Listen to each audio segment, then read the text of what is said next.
नमस्कार। आज हम बात करेंगे लीडरशिप के स्किल्स अप्रोच के बारे में।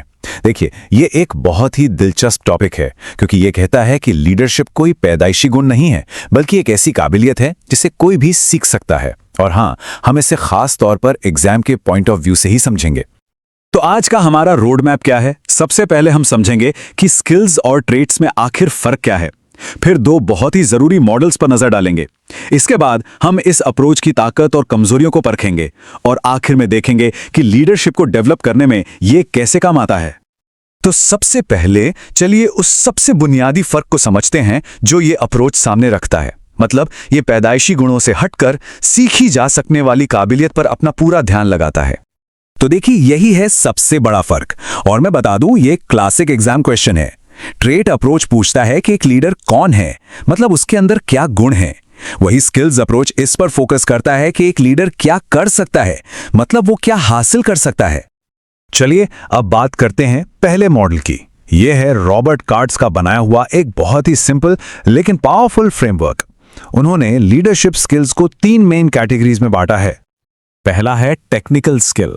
इसका सीधा सा मतलब है किसी खास काम में माहिर होना, जैसे एक अकाउंटेंट को अकाउंटिंग सॉफ्टवेयर की पूरी जानकारी हो या एक सर्जन को ऑपरेशन करने की तकनीक पता हो।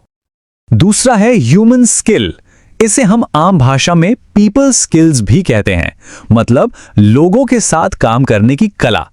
इसमें खुद के और दूसरों के नजरिए को एक साथ समझने की काबिलियत शामिल है।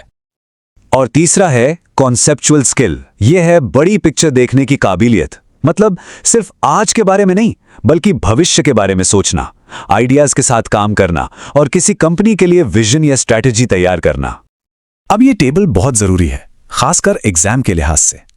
देखिए, यहां दिलचस्प बात यह है कि मैनेजमेंट के लेवल के हिसाब से इन स्किल्स की जरूरत बदल जाती है। जैसे जो लोअर मैनेजमेंट में हैं, उनके लिए टेक्निकल स्किल्स बहुत जरूरी हैं, लेकिन जैसे जैसे कोई ऊपर जाता है टॉप मैनेजमेंट में, उनके लिए कॉन्सेप्चुअल स्किल्स ज्यादा मायने रखने लगती हैं। और हाँ, ह्यूमन स्किल वो तो हर लेवल पर ही जरूरी है। ये पॉइंट जरूर याद रखिएगा। ठीक है, तो कार्ट्स के मॉडल के बाद चलिए अब एक और एडवांस्ड मॉडल देखते हैं। ये साल 2000 में ममफोर्ड और उनके साथियों ने दिया था। ये लीडरशिप को एक ऐसी कैपेबिलिटी के तौर पर देखता है जिसे वक्त के साथ बेहतर बनाया जा सकता है। ये मॉडल थोड़ा सा और डिटेल में जाता है। इसके मुताबिक एक लीडर का परफॉर्मेंस 5 चीजों पर निर्भर करता है जो आपस में जुड़ी हुई हैं, और इसकी शुरुआत होती है लीडर की कोर कॉम्पिटेंसीज, यानी कि उसकी मुख्य दक्षताओं से। तो कौन सी है ये 3 कोर कॉम्पिटेंसीज? पहली, प्रॉब्लम सॉल्विंग स्किल्स, यानी नई नई मुश्किलों को सुलझाने की काबिलियत। दूसरी, सोशल जजमेंट स्किल्स, मतलब लोगों को समझने की कला।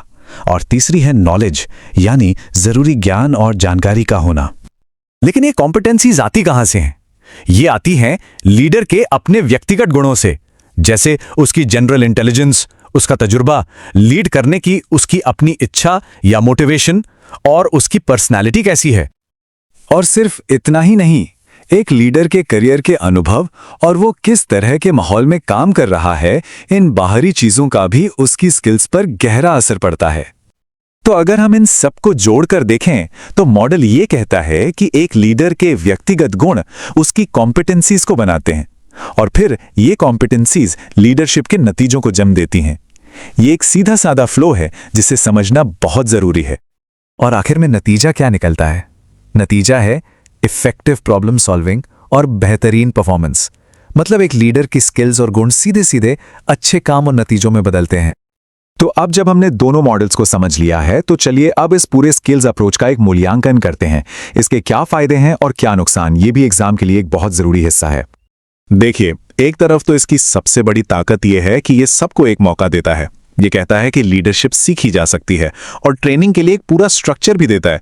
लेकिन दूसरी तरफ इसकी कुछ कमजोरियां भी हैं, जैसे ये ट्रेट अप्रोच की तरह ये नहीं बता पाता कि कौन अच्छा लीडर बनेगा, और कई बार इसके कॉन्सेप्ट्स थोड़े वेग, मतलब अस्पष्ट लगते हैं।